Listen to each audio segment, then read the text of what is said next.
Hello friends, welcome to Eminence Professional Academy. This is CA Surbhi Wagre from Eminence Professional Academy. आज हम जिस topic पे video बना रहे हैं that is subsidiary books 11th standard. Basically ये जो चार्ट आपको सामने दिख रहा है this is the entire chapter of subsidiary books. इसमें पूरे कॉन्सेप्ट्स कवर्ड है और हम एक एक वन बाय वन सारे कॉन्सेप्ट्स कवर करेंगे और फिर नेक्स्ट लेक्चर में हम इसके रिलेटेड जितनी भी सम्स है आपके टेक्स्ट बुक में उसमें से कवर करेंगे. So initially to start with ledger तक जितना अभी अपन ने सीखा है ऑलरेडी वहाँ पे every journal entry was recorded, every ledger posting was done. But अगर एक बिज़नेस बहुत बड़ा होता जाएगा तो हर एक जर्नल एंट्री या हर एक लेजर पोस्टिंग मैं एक ही बुक में पोस्ट नहीं कर सकती. I require variety of books. I require different types of books for different types of transactions. क्योंकि अभी मेरा बिजनेस बढ़ चुका है, मेरा बिजनेस ग्रो कर चुका है, तो मुझे हर एक टाइप ऑफ ट्रांजैक्शन के लिए एक अलग बुक बनाना पड़ेगा. सो उसी के लिए ये कॉन्सेप्ट इंट्रोड्यूस किया गया है विच इज़ सब्सिडियरी बुक्स, जहाँ आपका बिजनेस बहुत बड़ा हो जाता है और हर एक चीज़ को आपको रिकॉर्ड अलग अलग से करना है क्योंकि द वॉल्यूम इज़ बिगर, तो आप सब्सिडियरी बुक्स को यूज़ कर सकते हो. Now basically subsidiary books is divided into 4 parts. First is cash bank transaction, second credit transaction, third bill transaction and fourth others. एक एक करके समझने वाले हम. फर्स्ट इज कैश और बैंक ट्रांजैक्शंस. अब द नेम सजेस्ट कि either there has to be a cash transaction और अ बैंक ट्रांजैक्शन, और अगर कैश बैंक ट्रांजैक्शन है तो हम इन चारों में से मतलब single column cash book, bank book, 2 column cash book या पेटी कैश बुक में से रिकॉर्डिंग करेंगे. Now let's understand all the 4 of them and then we will move to credit transaction. Cash transaction हम सबको पता है जो इमीडिएटली कैश में पेमेंट होने वाला है या कैश में रिसीट होने वाला है. Now it can be cash और बैंक, तो हम यहाँ पे रिकॉर्ड करेंगे. Now first is single column cash book. Single column cash book मतलब जहाँ हम सिर्फ कैश ट्रांजैक्शंस को रिकॉर्ड करेंगे, बैंक को भी इग्नोर कर देंगे. सिर्फ cash transactions will be recorded, only the cash transactions, जैसे कि cash purchases, cash sales, salary paid in cash, furniture purchased in cash, etcetera etcetera. तो ये सब कुछ जाएगा single column cash book. So I right your only cash, only cash transactions. तो bank book में क्या जाएगा? Only bank transactions, right. तो ये तो डिफरेंशिएटिंग है कि सिंगल कॉलम कैश बुक में सिर्फ कैश ट्रांजैक्शंस जाएंगे, बैंक बुक में सिर्फ बैंक ट्रांजैक्शंस जाएंगे. हालांकि ये हमको सिलेबस में नहीं पूछा जाता है. Bank book we are only understanding the concept, there are no illustrations on bank book. Okay. Next is 2 column cash book. 2 column is जैसे कि नाम से ही पता चल रहा है, both cash and bank will be recorded. Cash भी रिकॉर्ड करना है, बैंक भी रिकॉर्ड करना है. So we will have to make extra column for that. एक कॉलम बनेगा कैश के लिए, दूसरा कॉलम बनेगा बैंक के लिए. कैश होगा तो कैश कॉलम में, बैंक होगा तो बैंक कॉलम में. अब यहाँ पे 2 कॉलम कैश बुक में there is a new concept which is Contra entry. Now what is Contra entry? जहाँ पे दोनों इन्वॉल्व है, मतलब कैश प्लस बैंक, मतलब दोनों ट्रांजैक्शंस इन्वॉल्व है. अब ऐसे कौन से ट्रांजैक्शन में हो सकता है?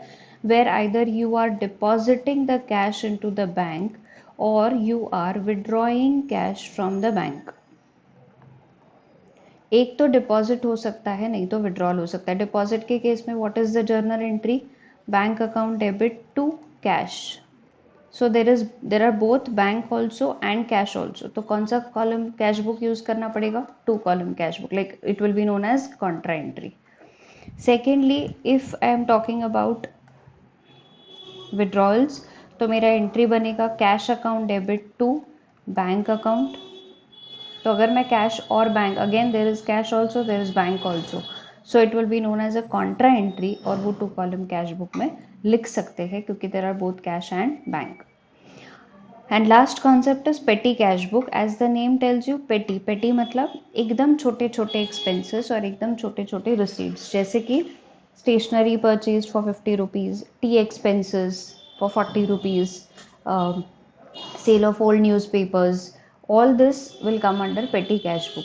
तो हम छोटे मोटे एक्सपेंसेस के लिए इन तीनों को ट्रबल नहीं करेंगे, that is single column bank book या 2 कॉलम को ट्रबल नहीं करेंगे, हम उसको पेटी कैश बुक में डालेंगे. ओके, आई होप यहाँ तक क्लियर है. This is related only to cash और bank transactions. Now next we move on to credit transactions. Credit transactions तो हम starting से देखते आ रहे. What are credit transactions? Which are on credit. That is, there is no prompt payment or prompt receipt of cash. Correct? So either I am going to receive the cash or I am going to pay the cash at a later date. तो उन्हें हम कहते हैं credit transactions. Now credit transactions are again divided into 4 parts, 4 types of transactions.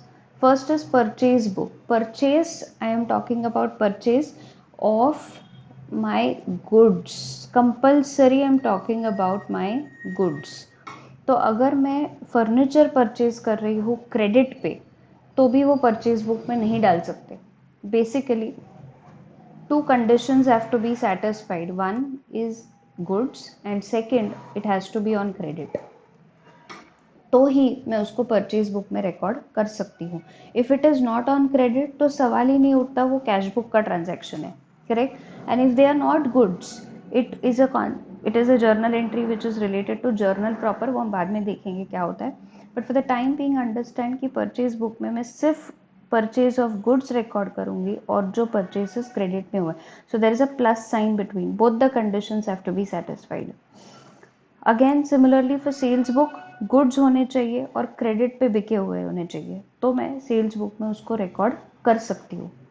Of course purchase return and sales return are dependent upon purchase and sales book. Purchase return में क्या आएगा? जो goods मैंने खरीदे थे, अब मुझे वो पसंद नहीं आए, डिफेक्टिव है, फॉल्टी है, I am returning them, you will record it into purchase return book. Similarly sales return, अगर तुम्हारे कस्टमर को तुम्हारे गुड्स पसंद नहीं आए, they will return it to you and you will record it in the sales return book. तो ये चारों कॉन्सेप्ट्स को अप्लाई करने के लिए पहले इन दोनों को समझना ज़रूरी है कि परचेज और सेल में सिर्फ एक ही प्रकार का ट्रांजैक्शन आता है which has to be for goods and which has to be on credit compulsorily. तो ही मैं यहाँ पे रिकॉर्ड करूँगी. I hope this is clear. तो पहला हमने जो देखा वो था कैश और bank transactions which are related to either cash और बैंक और both. Right? And credit transaction is one which you purchase or sell on credit, that is you pay or receive at a later date. So I will have these 4 books: purchase book, sales book, purchase return and sales return. Now third is bill transaction. This is also a credit transaction. Okay, लेकिन यहाँ पे हम bills receivable book बना रहे हैं और bills payable का book बना रहे हैं. अब ये जो कॉन्सेप्ट है इसके लिए एक सेपरेट वीडियो बनेगा which will tell you what is bills receivable and what is bills payable. तो अब हमारे जो सिलेबस है वहाँ पे बिल्स रिसीवेबल और बिल्स पेएबल के कोई सम्स नहीं है. इवन कॉन्सेप्ट भी एक्सप्लेन नहीं किया हुआ है, क्योंकि ये दोनों कॉन्सेप्ट तुमको 12th स्टैंडर्ड में है. बट हम इस पर एक छोटा सा वीडियो बना के, like what is bills payable and what is bills receivable, इसका एक इंट्रोडक्टरी वीडियो बना के पोस्ट कर देंगे. But for the time being understand कि these are bill transactions which are pertaining to bill and which are compulsorily credit transactions. Okay.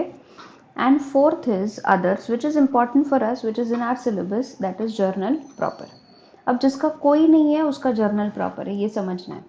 मतलब single column cash book में नहीं जा रहा है, बैंक बुक में नहीं जा रहा है, 2 कॉलम में नहीं जा रहा है, पेटी में नहीं जा रहा है, ना क्रेडिट ट्रांजैक्शन में बैठ रहा है, ना बिल रिसीवेबल पेएबल में बैठ रहा है, तो वो बैठेगा किस में? Journal proper. So this is kind of a residual book.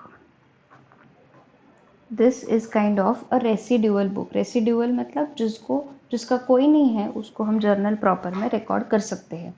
Like for example, if I purchase furniture on credit, if I purchase furniture on credit, तो है तो क्रेडिट ट्रांजैक्शन, लेकिन फर्नीचर परचेज है तो परचेज बुक में नहीं डाल सकते. It will go into residual, that is journal proper. Okay. So ये जो ट्रांजैक्शन है ये कैश में भी नहीं बैठ रहा है, क्रेडिट में तो बैठ रहा है लेकिन गुड्स में नहीं बैठ रहा है, so it will go into journal proper. तो you have to apply elimination method for that. तो वो आपको जर्नल प्रॉपर में आ जाएगा। Now journal proper is nothing but your journal. First chapter, third chapter जो हमने किया है जर्नल का, वही है ये जर्नल।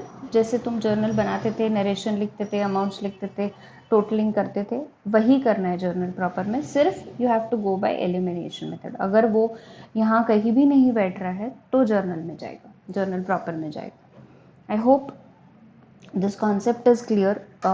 इसमें हम जब सम सॉल्व करेंगे तो कॉन्सेप्ट और भी डिटेल में क्लियर होने वाला है। This was only theoretical introduction to the chapter. Now the next video, first part will be an explanation to bills receivable and bills payable and sums on cash book. ठीक है, तो हम इसका एक वीडियो बना के आपको पोस्ट कर देंगे. Till then, any doubts regarding the current video, you can post it in the comment box. Thank you so much.